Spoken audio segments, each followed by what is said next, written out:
پاکستانی سیاست میں سچ، اصول اور کردار کی بہت کمی ہے۔ سیاست کا جب نام لیا جاتا ہے تو دماغ میں فوری طور پر ایک منفی تاثر ابھرتا ہے۔ اکثر جب کسی کو جھوٹ نہیں بلکہ سیدھی اور صحیح بات کرنے کے لیے کہنا مقصود ہو تو اسے کہا جاتا ہے مجھ سے سیاست نہ کرو، سیدھی اور سچی بات کرو۔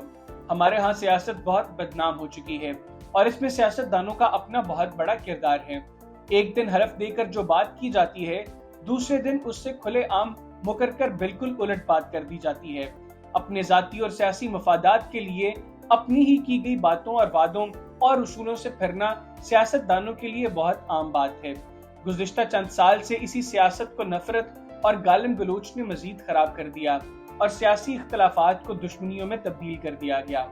ایسے ماحول میں حال ہی میں ہمارے کچھ سیاست دانوں نے ایسی مثالیں رقم کی جن کو دیکھ کر اور سن کر دل خوش ہوا اور سیاست کا وہ خوبصورت چہرہ نظر آیا جسے سراہنے کی ضرورت ہے، تاکہ ہماری سیاست کا یہ خوبصورت چہرہ عام ہو اور اس بدصورتی کو ختم کرنے میں مددگار ہو جو پاکستانی سیاست کی بدنامی کا سبب بنا ہوا ہے۔ جن خوبصورت مثالوں کی میں بات کرنا چاہ رہا ہوں ان میں ایک کراچی سے جماعت اسلامی کے رہنما حافظ نعیم الرحمان ہیں۔ حافظ نعیم الرحمان کی طرف سے سندھ اسمبلی کی سیٹ پر اپنی جیت سے اس وجہ سے دستبرداری کا اعلان کرنا کہ فارم 45 کے تحت تحریک انصاف سے تعلق رکھنے والے امیدوار نے ان سے زیادہ ووٹ لیے، اس لیے وہ نہیں بلکہ ان کا مخالف الیکشن جیتا شامل ہے۔ انہوں نے الیکشن کمیشن کے اپنے حق میں فیصلے کو رد کرتے ہوئے کہا کہ وہ خیرات میں اسمبلی سیٹ نہیں لینا چاہتے۔ مبینہ طور پر نہ جانے کتنے ہارے ہوئوں کو جتوایا گیا، لیکن پورے پاکستان میں صرف حافظ نعیم صاحب ہیں جنہوں نے جھوٹ کی بنیاد پر جیت کو قبول کرنے سے انکار کر کے بہترین کردار کا مظاہرہ کیا۔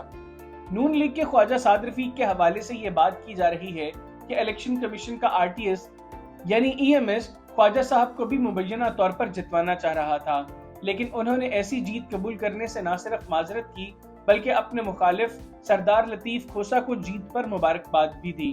کھوسہ صاحب نے البتہ یہ کہہ کر کہ سعد رفیق نے انہیں مبارکباد دینے میں بڑی دیر کر دی، اپنے بارے میں کوئی اچھا تاثر نہیں چھوڑا۔ اسی طرح عوامی نیشنل پارٹی کے رہنما سمر ہارون بلور صاحبہ نے الیکشن ہارنے کے بعد اپنے مخالف کی جیت پر ان کے گھر جا کر ان کو مبارکباد دی۔ تحریک انصاف کے رہنما اور سابق وزیر مملکت علی محمد خان نے الیکشن میں کامیابی کے بعد جو بیان دیا وہ بھی انتہائی قابل تعریف ہے۔ سوشل میڈیا کے ذریعے دیے گئے اپنے بیان میں علی محمد خان نے اپنے مقابلے میں الیکشن لڑنے والے ایک امیدوار کا احترام کے ساتھ نام لکھ کر کہا کہ الیکشن ہو گیا، ایک جمہوری عمل مکمل ہو چکا۔ جہاں تحریک انصاف کے لوگوں کا شکر گزار ہوں، وہیں اپنے مد مقابل امیدواروں کو بتانا چاہتا ہوں کہ وہ سب میرے لیے قابل احترام ہیں اور میرے بھائی ہیں۔